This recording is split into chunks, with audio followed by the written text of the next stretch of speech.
binabalance mo yung physical at yung spiritual. Hindi lang sobra ka magpapaka-physical, na-damage na yung spiritual aspect mo, at hindi din yung sobra ka magpapa-spiritual, na na-damage naman ang yung physical person. Balance dapat. Health, godliness, is all about balance. So Jesus was saying, man is not only a body, he is also a spirit.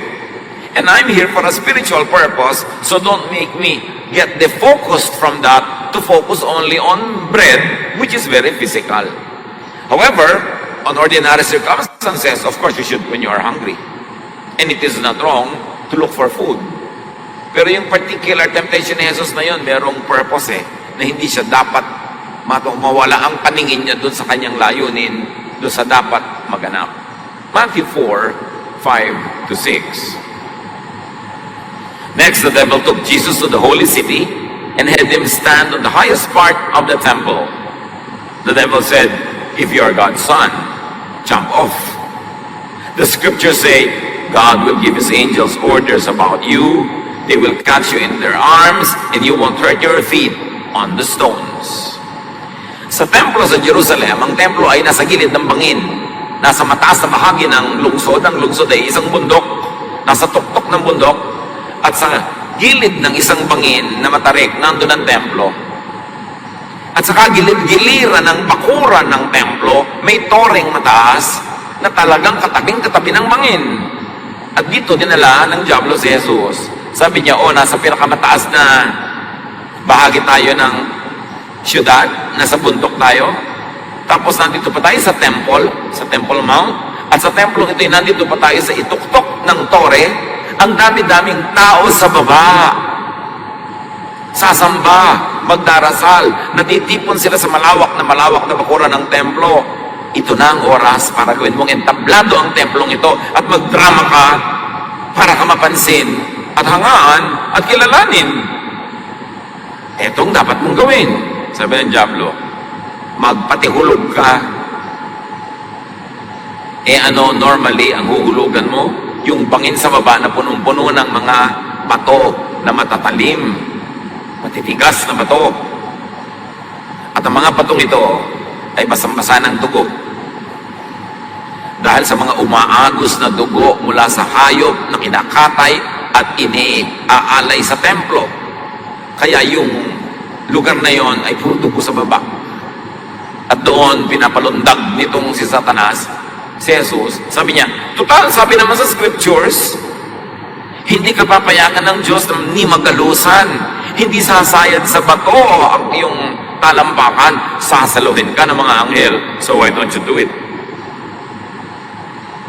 The temptation is to prove oneself. It is an appeal to pride. So dapat din natin purihin ngayon ang mga temptation. Yung unang temptation is an appeal to a physical need, to hunger. Ito naman is an appeal to a higher need, a mental, emotional, intellectual need, pride. Ipakilala mo kung sino ka. Total, sinasabi mo, anak ka ng Diyos, patunayan. Ipakita mo kung anong kaya mong gawin. Magpatihulog ka dyan at nang humanga sila sa iyo. At sa buhay natin ngayon, mga kapatid, ang daming kanyang temptation. Magpatihulog na hangaan lang. Lumagay na sa panganib para lang magkaroon ng audience, para lang sumikat. At meron pa ditong isang twist. Gumamit ng verse ang diablo. Kasi ang sagot sa kanya ni Jesus, verse Kaya lang maling paggamit. Hindi lahat ng gumagamit ng verse, hindi lahat ng paggamit ng verse tama. Napakadaling pilipitin ng mga verses para masabi ng sino mang gustong magsalita ng anuman ang gusto niyang sabihin. Kaya hindi ko may verse magtitiwala ka agad. Hindi ko may verse susunod ka agad. Suriin mo. Tama ba yung paggamit? Pag sinunod ko ito, magpapahulog ako dito. Tama ba yun? Tama ba magpasikat ako dito? So mali ang gamit ng verse. Jesus had just been baptized and affirmed by God. At may isang lesson dito, after a big moment, Usually, temptation follows. Pag may dumating sa ating buhay na malaking tagumpay, malaking bagay, usually may kasunod yun na tukso. Tuksong maging mayabang, o kaya tuksong maging malungkot. Marami mga tao pag galing sa isang malaking awards night, sila yung binigyan ng award, sila yung sikat, pag uwi, malungkot. Temptation din na gano'n. So babantayan ang ating sarili matapos ang isang malaking event, isang malaking tagumpay. Because people get this temptation very often. Matthew 4:7, Jesus answered, the scripture also say, do not try to test the Lord your God. So Jesus replies with scripture again. Sabi niya, sinasabi rin sa Bible na huwag mong susubukan ng Diyos. Na, sige nga Diyos, kung talagang anak mo ko, patunayan mo nga, i-protect mo ko, tatalon ako. Sabi, sinusubukan mo na ang Diyos noon. Sabi, huwag mong gagawin yun. Hindi mo kailangang ilagay yung Diyos sa pagsubok. So don't test yourself, don't test God, and very especially don't let others test you. Huwag kang magkukol ng dare. The devil gave a dare. Sige nga, dare. Kano sa ating harami ang uto-uto? Pag na-dare, call. Sige nga, kung matapang ka, tapakan mo ang paan niya. Tatapakan mo nga para mapatunayan. Sige nga, kung talagang magaling ka, pahiyain mo siya. Kung talagang matapang ka, lahat na matatapang na lalaki, lumabas dyan, makipagsuntukan sa akin, lalabas ka nga. Do not accept foolish dares. Wise people, avoid them. Matthew 4:8-9. Finally, the devil took Jesus up on a very high mountain and showed him all the kingdoms on earth and their power. The devil said to him, I will give all this to you if you bow down and worship me. Ipinakita sa kanya ang lahat ng mga kaharian at ang kapangyarihan ng mga kaharian ito. At sinabi ni Jesus, lumuhod ka lang at sumamba ka sa akin. Yun lang ang gagawin mo. Ibibigay ko sa iyo ang lahat ng ito. The first temptation was an appeal to a legitimate physical need, hunger. The second temptation was an appeal to an intellectual need, to pride. And now the temptation is an appeal to greed. Hindi na need, greed na. Need mo naman ang tinapay di ba? And up to a point, need mo naman yung affirmation, yung medyo hangaan ka, medyo tanggapin ka, kilalanin. Up to a point, legitimate yung need na yon. Pero yung greed, OA na yon. Sobra na. Hindi na kailangan. Kailangan mo ba talagang maging sayo ang lahat ng karya ng mundo para kasumaya? So, palaki ng palaki yung taya sa sugal na ito. Sabi niya, all the kingdoms of the world. But Jesus knew that the problem with greed is that it does not have limits. It does not stop.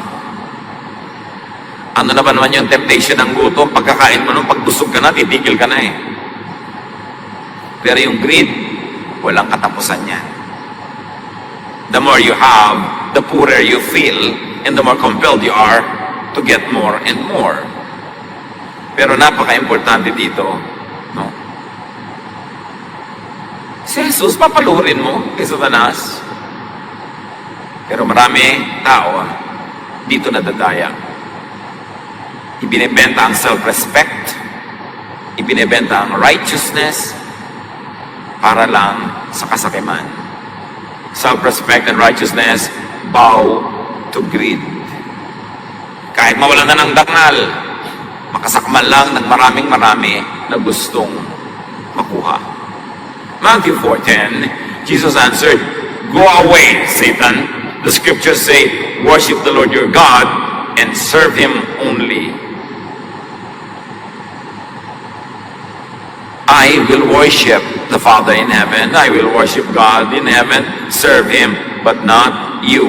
You are Satan. How dare you to ask to be worshipped?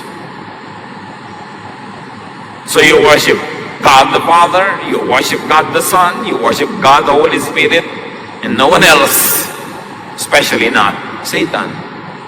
Sa niya kahit ipagpalagay na kaya mong ibigay lahat yan, ipagpalagay na totoong kaya mong ibigay yan, hindi pa rin dapat mag-worship sa iyo. Kasi ang tunay na kaharian ay yung puso at ang dapat maghari doon ay ang Diyos. Walang kaharian, labas sa puso, anumang kaharian yon, ang hihigit sa kahariang nasa loob ng puso na siyang dapat trono ng Diyos. So Jesus replies with a command and a rebuke. Lumayas ka, iwan mo ako. Diyos lang ang dapat sambahin. James 4:7, submit yourselves therefore to God, resist the devil, and he will flee from you. Unawaing mabuti itong James 4:7. The only way, the best way, the most immediate way to get out of temptation is to resist the devil. Tanggihan mo lang. Tanggihan mo lang. Hindi mo kailangan labanan, hindi ka naman mananalo, makapangyarihan yun eh. Hindi mo kailangan makipagpuno, talo ka. Hindi mo kailangan magdrama, magpagod, kung ano-anong gawin. Just say no. Yun lang. Kahit sinong tumutukso sa'yo, sabihin mo, no. Kaya nga sabi ng iba, yung daw usong budol-budol, sabihin mo lang, no. Hindi e-effect sa'yo. Kasi daw, ang approach niyan, sabi nila, kung pa naman napapatunayan, lalapit sa'yo. Di ba may apo ka sa England? Siyempre, ni-research ka niya. Kung meron nga sa mga meron, ay, nag-yes ka na, nagbukas ka sa kanya. O, ang ganda mo naman, thank you, sabi mo naman, nagbukas ka sa kanya. O, nakikipagkamay sa'yo, shake hand, ibinigay mo yung kamay mo, you are saying yes. Para daw, hindi ka tabla ng mga ganyan, say no. Huwag kang makipag-usap, huwag kang magbukas, huwag kang yes ng yes. Kaya sabi, resist the devil and he will flee from you. Hindi ka pwedeng tablan daw ng mga budol-budol at kung ano-anong mga pangloloko na ganon kung hindi ka magbubukas ng puso at hindi ka mag-yes. So say no. Di ayaya ka ng mga kabarkada mo gumawa ng mali. Sabi mo, no. Huwag ka na magpa-arte-arte pa na, sabi mo, no. Hindi no, tatalsik yun. Alam niyo ba na kahit gaano kakaliit na tao o kahit gaano ka mukhang kahina, pag nag-no ka, ang lakas mo. At yun ang tunay na lakas. Pero yung laki-laki mong tao, yes ka ng yes, mahina ka nun. Kaya pinipili ang pinatanggap at sinasabihan ng oo. So Jesus replies with a clarification of position that God is to be worshipped, Satan is not to be worshipped. That the loyalty of Jesus was to God, the Father in heaven, not to Satan. And not to appeal to greed. When you are facing temptation, know your position. You are a child of God. And knowing that, panindigan na anak ka ng Diyos, tumanggi ka by the power of the Holy Spirit, walang magtatagumpay na tukso. Kaya ka natukso kasi nag-yes ka, ganun lang kasimple yun. Kaya huwag mo sisihin ng Diablo, huwag mo sisihin ng bato, huwag mong sisihin ng mga Hapon, ng mga Kastila, nag-yes ka kasi. Kaya ka natukso. Matthew 4:11, then the devil left Jesus, and angels came to help him. Tatlong kabiguan, tatlong no, talsik ng Diablo. An angelic ministration came after Jesus won the battle. Win and comfort awaits you. Lose the battle and face more battles and more losses and more vexations. You want comfort? Win your battle first. Because the comfort follows after. Not before, not during. But even during temptation, pray for help. Why? Because prayer creates. Prayer moves. Prayer delivers. Prayer produces. Napakahalaga ng dalangin. Ngayon, isang bahagi ng tukso yan. At meron tayong nais isa pang tuklasin at lalo pang pagtuunan ng pansin tungkol sa tukso. Many times, the tempter or the so-called devil is not really Satan. It's not really an evil spirit, not an outside person or force, but one's own inner self. Kadalasan ang tukso sa sariling isip nanggagaling. Sa sariling puso nagmumula. At meron pang isang uri ng tukso. Akala mo tinutokso ka ng dyablo, yung pala tinutokso ka lang ng kalahati mo kasi may kalahati ka, nahahati ang iyong loob. There's dissonance, there's division between conflicting values and conflicting realities. Halimbawa, gusto mo ng atis. Every single cell in your body likes this atis. Gustong-gusto mo itong atis na ito. Pero sometime in your life, somewhere in time, may nagturo sa iyong masamang atis. Nasaksak sa utak mong masamang atis. Na-brainwash kang masamang atis. Pero yung katawan mo, wired to physically be attracted to fruit, to delicious food. So na-attract ka ngayon, naglalaban ang sarili mo dahil gusto ng sarili mong bahagi yung atis na yon, pero may bahagi ang sasabing masamayan. Bakit natin ito pinag-uusapan mga kapatid?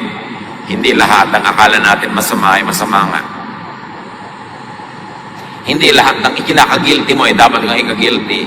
Marami tayong mga guilt, marami tayong pag-uusig ng budhi.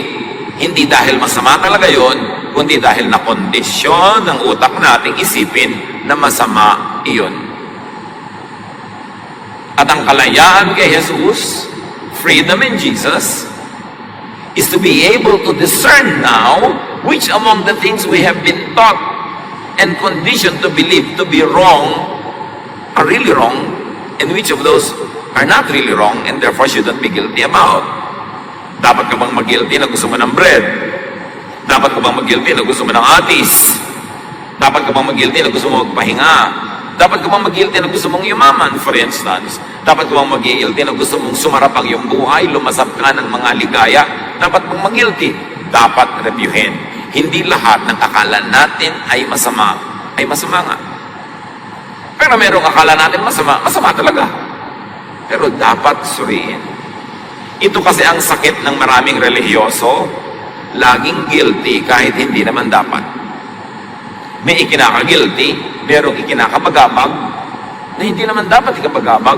May mga sarap at ganda ng buhay na iniiwasan na hindi naman dapat iwasan, na kondisyon lang siya na dapat kung maka-Diyos ka, lagi kang nagdurusa, lagi kang nagtitiis, lagi mong hindi binibigyan ng saya, ng ligaya ang iyong sarili, ang iyong katawan, kasi of the devil yan. Yan ang dapat reviewin. At ang pag-review, ang mga katuruan ni Jesus. Kasi yung mga Pharisees, sasabihin na masama yan, pero ang daming pinagawa ni Jesus. Sasabihin ng mga Pharisees, masamang magtrabaho pag-Sabat, masamang may gawin pag-Sabat, pero si Jesus, ang daming ginawa sa Sabat. So hanggang ngayon ba, nagigilty ka pa pag may ginagawa ka pag-Sabat? Ang mga Pharisees, ang mga priests, sabi, masamang kumain ito, masamang kumain nun, bawal to, bawal yun. Pero sabi ni Jesus, ang mahalaga, hindi yung pumapasok sa bibig, kundi yung lumalabas. So hanggang ngayon pa, issue pa sa'yo, at nagigilty ka pa pag kumakain ka ng ganitong food, ng ganong food. Kaya si Jesus, ang dapat na pamantayan.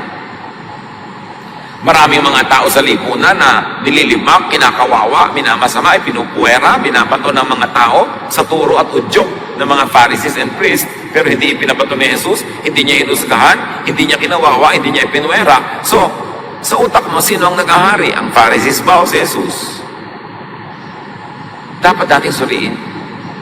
Kasi napakaraming ligaya at sarap ng buhay na inilaan ng Diyos sa tao na hindi nagagawa ng mga relihiyoso kasi puro sila guilt trip. Magamati, yes. May mga dapat din talagang iwasan. Pero mahigit kalahati yata nang sa paniniwala ng karaniwang tao ay mali. Pag sinuri mo, sabi lang pala ng religion, hindi naman pala si Jesus mismo ang may sabi. Sabi lang pala ng mga pare na gustong kontrolin ang buhay ng lipunan. Sabi lang pala ng mga religious systems na may mga political agenda. Pero hindi talaga yun ang kalooban ng Diyos. James 1:14, we are tempted by our own desires that drag us off and trap us. In a manner of speaking, you can say we are tempted by our own inner thoughts. So watch your inner thought. There is a temptation to feel guilty. Hindi lang temptation to do sin, but a temptation to feel guilty when actually you should not feel guilty. Yung mga very, very basic biological needs and processes of the body, dapat mo ba talaga ikang guilty yun? Ang Diyos ang lumikha ng iyong katawan at alam niya ang lahat ng pangangailangan ng katawan na yan. Sabi sa Bible, I am fearfully and wonderfully made. You created me in my mother's womb. Therefore, you have almost written in your book of life everything I would do in my life. You designed me, I will function according to your design. So now, will I be guilty for functioning according to the design that you, O God, have made? Dapat natin i-reconcile yan. Because your inner thought could be wrong.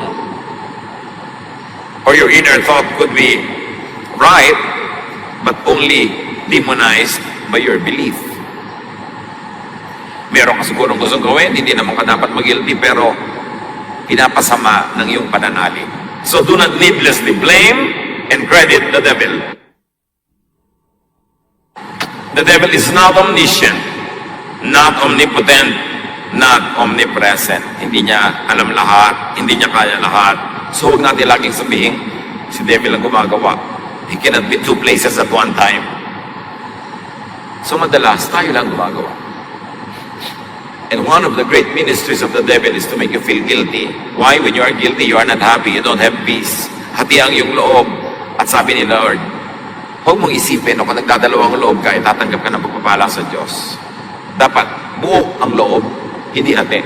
Hindi nagdadalawang loob. Kaya pag lagi kang pinagdadalawang loob ng sarili mo, isipin mo, galing ba sa Diyos o galing ba sa kay Satanas itong pagdadalawang loob ko? Yung sobra kong pag-condemn sa sarili ko, sobra kong pag-condemn sa iba, sobra kong pag-condemn sa ganitong pagkain, sa ganung gawain, talaga ba na dapat kong i-condemn? Do not feel more guilty than necessary. And do not unnecessarily condemn yourself and others. Do not unnecessarily make yourself and others feel guilty.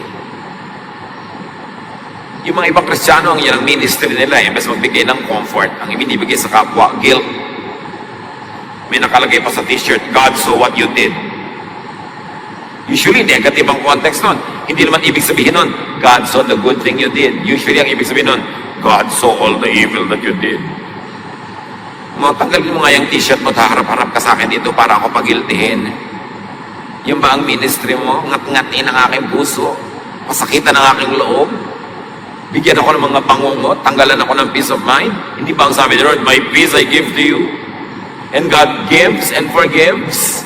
Tapos maraming religyoso, walang ginawa kundi pagiltihin ka, pahirapin ang iyong loob, usigit ka. Hindi yan galing sa Panginoong Jesus. Galing yan sa Pharisees. So review your concept of sin and temptation. Baka exaggerated. Hindi naman pala sin. Akala mo sin na. Many innocent, natural human desires and needs, many needful thoughts and deeds had been needlessly demonized by faulty reading, interpretation, and application of Scripture. Maraming malinis naman, hindi naman marumi, okay lang naman, na iniisip, ginagawa, kinakailangan ng tao, ang pinasama ng maling pagbabasa, pag-apply, pag-i-interpret ng Scripture. Scripture is not wrong, but the interpretation can be very wrong. And the application can be very oppressive when Jesus says, I have come to give you life and a full life at that. I came to set you free. 2 Timothy 2:15. Do your best to win God's approval as a worker who doesn't need to be ashamed and who teaches only the true message. So anong sinasabi dito ng sulat na ito? May mga nagtuturo, kahiya-hiya ang ginagawa nila kasi ang itinuturo nila, hindi yun ang true message. So either malisyoso sila, minamali nila talaga yung sinasabi ng scripture, o nagkakamali lang sila, akala nila yun ang sinasabi, pero mali pala. Pero ang mali pa rin yung teaching. So hindi ko mo teaching, hindi ko mo may verse, tama na. Dapat mong suriin, salain sa standard ni Jesus. Tama ba yan kay Jesus? Papasaya ba yan kay Jesus? Ipatuturo pa ba yan ni Jesus sa'yo? O itutuwid na rin niya? Ang daming itinuwid ni Jesus eh. Ibig sabihin, maraming baluktot. So, hindi lahat ng usong paturuan, hindi lahat ng paniniwalang relihiyoso ay tama. Kasi kung tama na yun lahat, eh di hindi na kailangan dumating si Jesus. Tama na pala, ba't pa siya darating? Di redundant. Ang ituturo lang pala niya, eh tama rin eh. Di yung dating tama na lang. Pero, itinuro ni Jesus ang bagong daan patungo sa Diyos. Ang daan na sa Kanya dadaan, sa Kanyang pag-ibig, sa Kanyang pagpapatawad, sa Kanyang paglilinis, at sa Kanyang pagbibigay ng kapayapaan, hindi sa panguusig, hindi sa pambabato, na specialty nung dating daan ng mga Pharisees. Kaya nga may bagong tipan, may bagong daan, may bagong katotohanan, may bagong espiritu. So there is such a thing as a false message. E paano kung doon sa false message ka napakapit? E di, lugi ka. And there is such a thing as false messengers. Ang Panginoong Jesus mismo, sabi niya sa Matthew 15, 6 to 9. At ang kausap niya, the religious leaders of Israel, you nullify the word of God for the sake of your tradition. You hypocrites, Isaiah was right when he prophesied about you. These people honor me with their lips, but their hearts are far from me. Isipin nyo yan, si Jesus sasabihin niya sa mga religious leaders ng Israel, hindi kayo totoo, fake kayo. Tama si Isaiah, noon pa, inuulit ko lang ngayon, hindi ito bagong kahayagan. Sagana lang kayo sa satsat. Sumasamba lang kayo at nagbibigay ng parangal sa Diyos sa inyong mga salita. Pero hindi yan totoo. Hindi yan totoo. Malayo sa akin ang inyong puso. Matigas ang inyong puso. Hindi mapagmahal, hindi mapagkupkop, hindi mapagpatawad. Kabaliktaran ang ginagawa ninyo. Pinapahirapan nyo ang mga tao, pinapahirapan nyo ang kanyang buhay. So they worship me in vain. Your teachings are merely man-made rules. Sabi niya, they worship me in vain. Their teachings are merely human rules. Yan ang sabi ni Jesus sa mga religious leaders ng Israel. Baliwalang sampay niya sa akin, ang mga turo niyo, invento lang ng tao. Mga kapatid, gaano karaming religious idea and belief ang nasa isip natin ngayon na hindi pala turo ni Jesus, invento lang ng tao. Invento lang ng mga Pharisees. Invento lang ng mga priests. Tapos hirap na hirap ka sa pagsunod mo pong buhay. Tiis ka ng tiis, tipid ka ng tipid, dusa ka ng dusa. Yung pala, hindi galing si Jose, hindi logi ka. Kaya dapat suriin. Many innocent and natural human needs had been needlessly demonized by vested religious and political interests. Pag sinuri niyo ang lahat ng malalaking relihiyon sa kabihasnan, sa kasaysayan ng sangkatauhan, lagi itong may kakambal na political system. Lagi itong may kakambal na palasyo na may hari sa loob. Lahat ng matatanda, malalaki at malalawak na mga relihiyon sa kasaysayan ang nag-define ng isang nation, ng kanilang political ideals, ng kanilang military propaganda and activities, ng kanilang kabihasnan. So napakadaling gamitin ng relihiyon na kasangkapan ng politika para mangontrol ng tao sa sariling mga mamamayan, para lumupig ng ibang mga mamamayan ng ibang bansa. Kasi ang mga relihiyon na umuso sa buong daigdig, laging merong kakambal na kaharian, political system. At ang relihiyon na ito ang ginagamit ng kaharian na yon para labanan yung ibang kaharian, para gapiin sila, at para palakasin ang loob ng kanilang sarili mga hukbo at mamamayan, naggapiin ng ibang lahi, apihin ang ibang lahi in the name of their God, in the name of their religion. Pero ang Diyos ba na nasa langit ay may kakampihan na kaharian sa mundo? Di ba nilikha niya ang lahat ng tao at mahal niya ang lahat ng tao? Maniniwala ka ba na ang Diyos ay kumakampi sa isang basketball team? Diyos ko, lalaban po ang basketball team A. Pagpalain mo po sila para po matalo ang basketball team B. Sa palagay niyo, may kakampihan ng Diyos sa basketball team. Kampihan niyo po ang aming beauty contestant o Diyos para matalo niya ang beauty contestant na ibang bansa. May pipiliin siya talaga na maging Miss Kangkungan, Miss ganito, Miss Barangay 58. May kakampihan talaga ang Diyos. At sa mga giyera ng mga bansa, may kakampihan ba talaga ang Diyos? Pare-pareho lang naman nagpapatayan, pare-pareho lang gumagawa ng masama. Ibig sabihin, dahil itong lahing ito ay lahing ito, kahit gumapatay siya ng iba, kakampihan siya ng Diyos dahil love, love, love siya. May ganun ba talaga? Kaya sabi ni Jesus, ang mga turo nyo, invento. Invento para to promote yourself, to promote your group, to promote your tribe. Sabi ganun, hindi yan galing sa Diyos. Kaya ang sabi niya sa mga Fariseo, sa mga teachers, Matthew 23:15, woe to you, teachers of the law and Pharisees, you hypocrites! You travel over land and sea to win a single convert, and when you have succeeded, you make them twice as much a child of hell as you are. Sumpayin kayo, lagot kayo.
Nakakapanghusga sila, nakakapanglait, o kaya they become a child of hell in the sense that in thought they become victims of needless guilt.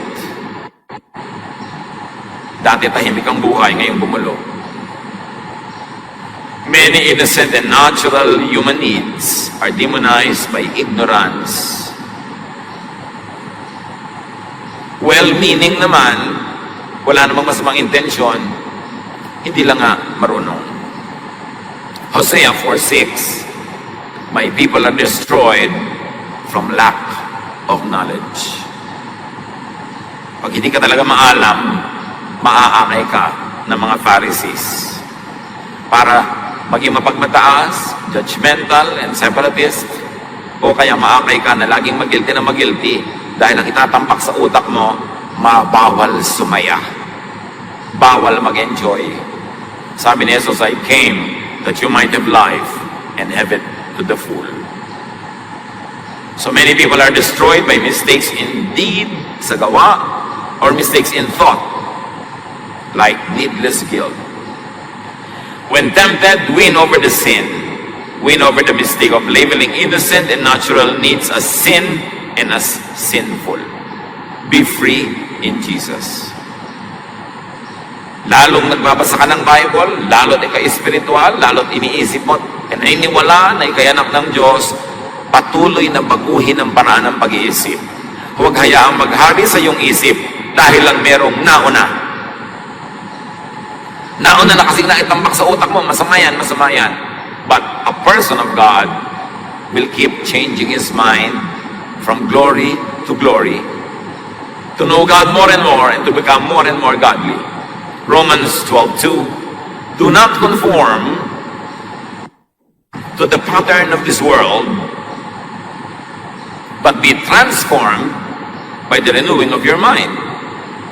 Then, you will be able to test and approve what God's will is, His good, pleasing, and perfect will. Sabi ganon, huwag kayong laging sumang-ayon sa takbo ng sanlibutan. Magbago kayo sa pamamagitan ng pagbabago ng inyong pag-iisip. At kung yayin yung ginagawa, ang patuloy na pagbabago ng inyong pag-iisip, masusubukan ninyo, mapapatunayan ninyo,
forgives and accepts. And the Spirit of Jesus gives peace. Panginoon, turuan niyo kami na kilalanin kung ano talaga ang tukso, ano talaga ang masama, at ano naman yung akala lang pala namin ay tukso at masama, at nagdadagdag lang ng hirap sa aming buhay. Papagliwanagin niyo ang aming isip. Turuan niyo kaming salain, maging ang mga salita sa Biblia, na meron palang maling pagdadala, maling pag-i-interpret, at ang mali yung nakakapagpahirap ng hindi naman dapat, nakakapagpag-guilty ng hindi dapat, at nagbibigay